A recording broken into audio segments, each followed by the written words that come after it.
I want to start this episode by owning something. I'm not perfect in conflict. I've lashed out before. I've gotten very defensive when I felt cornered or misunderstood.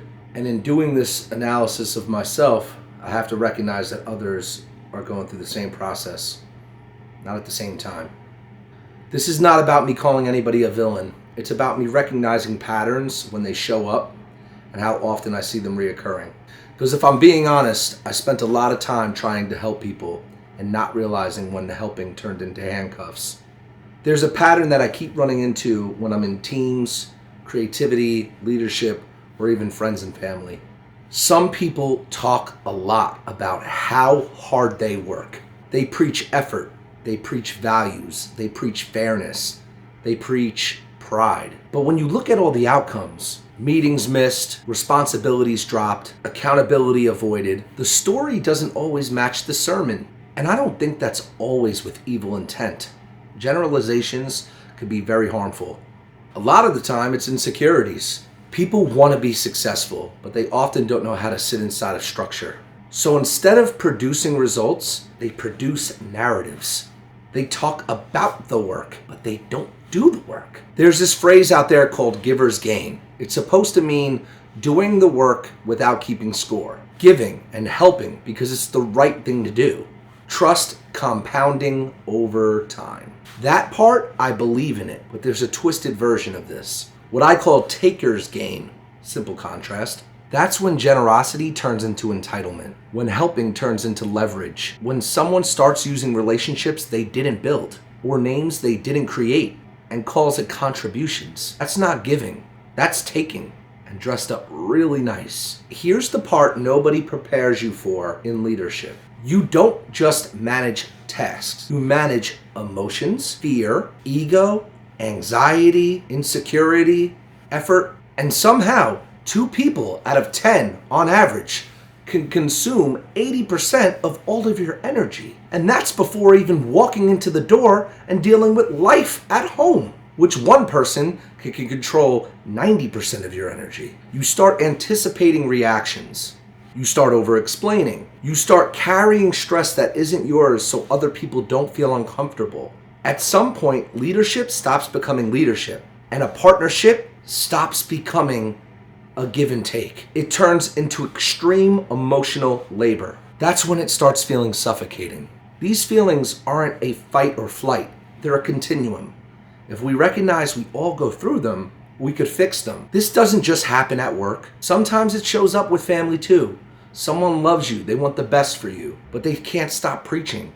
They can't stop analyzing. They can't stop nitpicking or comparing or judging. Can't stop talking to you instead of with you. Or worse, don't talk at all and you're the only one filling the void. And if you start to remove yourself, then you're known as cold, distant, tit for tat, or petty. It's inescapable. When you ask for space calmly, it's then taken as disrespect. So eventually you stop talking.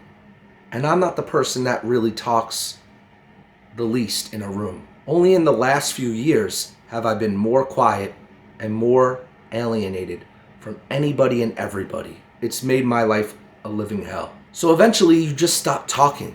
And it isn't because you don't care, but because you're tired of fighting for oxygen. Because when you finally have something to say, something to critique or protect, and know that the few things that have been used against you have been removed off the table for an adequate amount of time, there will always be a vacuum to fill. It will never get met with listening. Or I should say, you'll never get it met with listening. The listener has to come to that conclusion themselves. It often gets met with deflection, gaslighting, sometimes outright mockery. The very things I'm trying to build within myself, the music, the videos, the creativity, start to get used as weapons against you. As if creating and putting yourself out there to express was the problem, instead of the coping with bad habits like food, alcohol, stress, video games, overcompensation of talking and feelings. Those things were supposed to be the problem.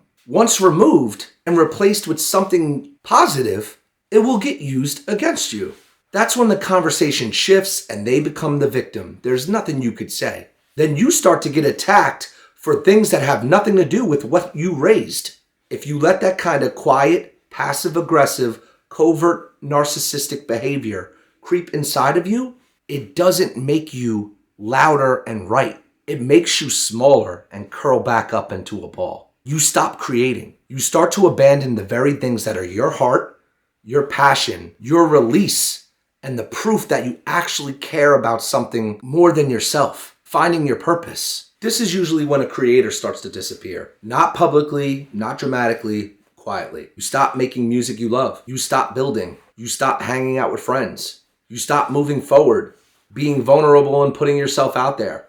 Not because you lost passion or interest, but because passion doesn't survive chaos. Creativity needs some sort of safety. And when you're constantly managing other people's emotions, there is no room left to create. So instead of outright quitting, you just become quiet. What finally clicked for me in this series is that I stopped having more conversations. I needed more structure. There's a book that I like in business called The 1 Minute Manager. Clear expectation, clear roles, clear feedback, clear responsibilities, clear consequences, less emotion, more clarity. Leadership isn't about controlling people, and a partnership isn't about controlling someone else. It's about focusing on your side of the street to clean and giving people the grace and space to come to their own conclusions and take initiative.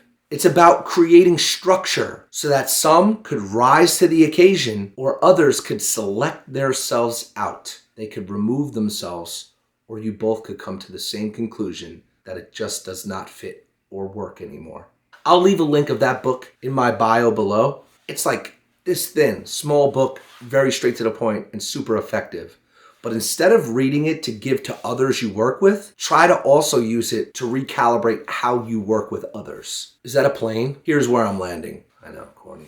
Helping doesn't mean handing over the wheel. Being generous doesn't mean you have to disappear. And leadership does not mean you have to carry everybody forever. Starting Monday, episode 7, I choose boundaries over burnout. Clarity over chaos. Structure over resentment. I can care without suffocating. I can lead without losing myself. And if this resonates with you, you're not weak. You're just done carrying what was never yours to hold. Please make sure you like and subscribe, leave a comment, and let me know what you think about my journey. As I've often said, this isn't for anything other than my mental health, vulnerability, and putting myself out there. And for people that mock me or mock you for trying something different than what you've done in the past that has hurt you, pay them no mind. In fact, for going back to what was good and was structured after veering off course, the contradictions that are glaring are going to make you want to snap and fight back. Get louder, be more involved, get more aggressive. I could change, I could help. It's never going to work. Sit in your solace knowing that people are going to judge. Sit in your quietness knowing that people are going to suspect an ulterior motive. All you have to answer to is your heart and yourself. Be patient, be kind. You're going to want to snap back with that witty line or that condescending remark when somebody goes against their contradictive behavior. But instead, give them space and grace. You know who you are, and start acting that way. Be good.